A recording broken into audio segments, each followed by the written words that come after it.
brake check, drain the wet tank, 1001, 1002, 1003, get any moisture, grease, goop that may have gotten into the wet tank, into the system. We're going to start the bus. And the first part is the cut in and cut out. In other words, the governor and the compressor will have to get working together on this. So we'll go ahead and depress approximately 5 psi of air from our air tanks, and we'll go to 1000 RPMs for 17 seconds, or until the needles begin to rise, and that establishes our cut-in. That cannot be less than 85 psi. Okay, the needles started moving up at about 108 psi, so 108 is my cut-in. The needles stop moving up at 128, so 128 is my cut out. Okay. Now, engine off, key on. And what we're going to do is our static test. So the front part of the brake check is getting air when we need it and making sure that the compressor and the governor works. It's the only time you'd have your engine on while you're doing your brake check, unless other than when you're moving your bus. Okay, so we're going to sit here for a minute doing our static test, and what we're doing is checking for leaks in the air control lines and the service tanks. The air control lines and the service tanks. We can lose up to 2 psi in a minute. Like I said, you're just sitting here talking nice to your bus. Alright. So after a minute passes, we haven't lost any more than 2 psi. We go into our applied test. So there's a little pattern involved with this. Let's start with our spring brake. We check our needles, and then we do a full application of our service brake.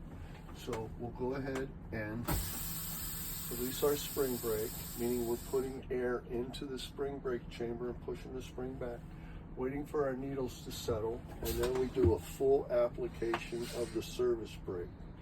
With this, we can lose up to 3 psi's in a minute, 3 pounds of pressure in a minute, and we're looking for leaks in the spring brake line, the service brake line, and all 6 brake chambers. Brake pods, there's 2 brake chambers in the front, 4 in the back, 2 of the regular brake chambers in the back, and the 2 spring brake chambers in the back. We can lose 3 psi in a minute, looking for leaks in the spring brake line, service brake line, and all 6 brake chambers.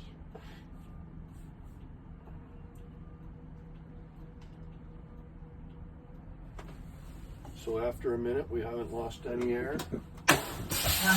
So we know that our system works great when it's full of air, when everything is activated. Spring brake has air in it.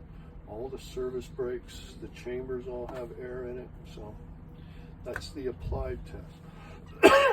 Next is a low air warning test. So we're going to first drain our front service tank, and we're looking for audible and visible warnings at 60 psi or above.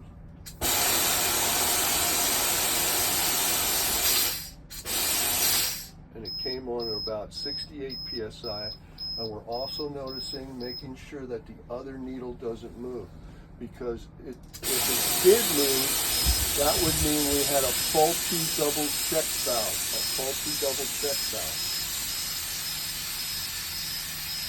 So we're going to drain this all the way down so you stop hearing the air leaching out. We can see our visible warning, and we can hear our audible warning. And we're going to move the bus. Cover the service brake, start the bus.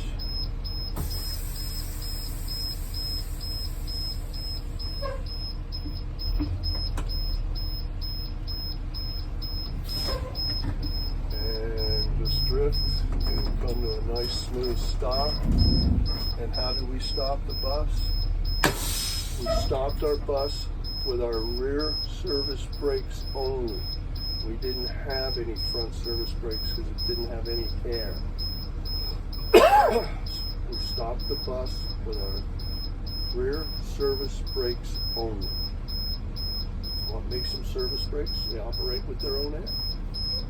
So then we go to 1,000 PSI again, 1,000 RPMs, and we get the needles up together so that there's at least 100 pounds of pressure in both tanks, the front and the rear tank, the primary and the secondary tank, whatever you want to call it.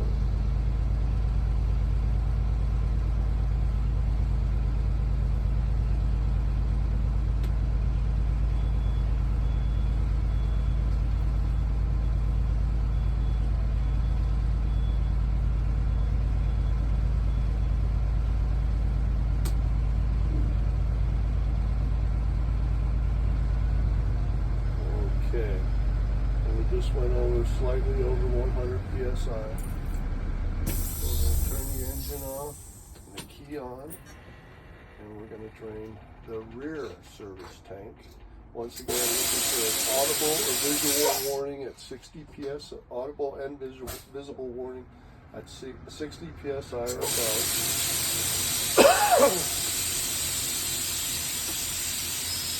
And there it is at about 65. And also making sure that the other needle isn't moving. Keeping the air in the front tank where it is. If it did move, it could potentially mean we have a faulty or a problem with our double check valve. So we shall continue draining to 0.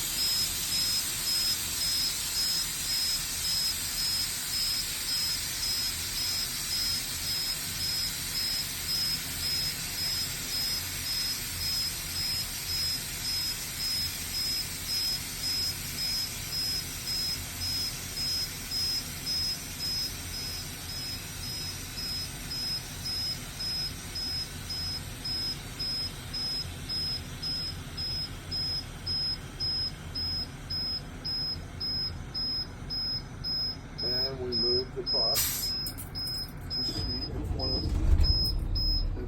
we did lose one braking system, the other one would help stop us. So we move the bus, bam, and we stop the bus. How do we stop the bus? We stop the bus with our front service brakes and our rear brakes that were applied by a controlled release of air from the spring brake chamber activated by the SR1 valve. So we stopped the bus with our front service brakes that had its own air and it was working properly. The rear tank didn't have any air. So by doing that, the rear brakes were applied, not the rear service brake, but the rear brakes were applied by a controlled, modulated release of air from the spring brake chamber activated by the SR1 valve. Now we go up to 1,000 RPMs and get our needles up over 100, get our air pressure in our tanks, both tanks over 100 psi.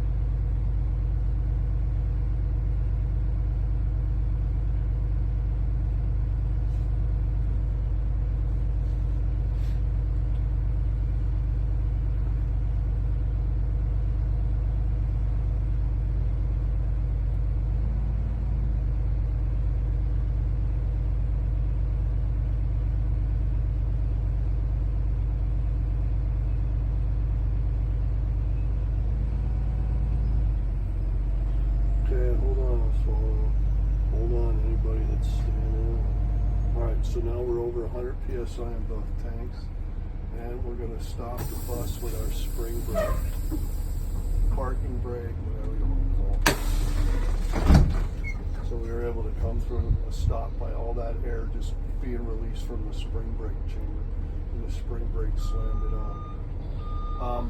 Then, in order to complete our brake check, we do 2 service brake stops before we leave the yard, which is akin to this.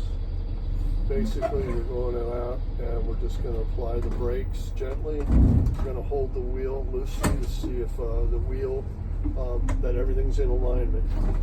It doesn't pull when we're driving. So there you have it. Any questions?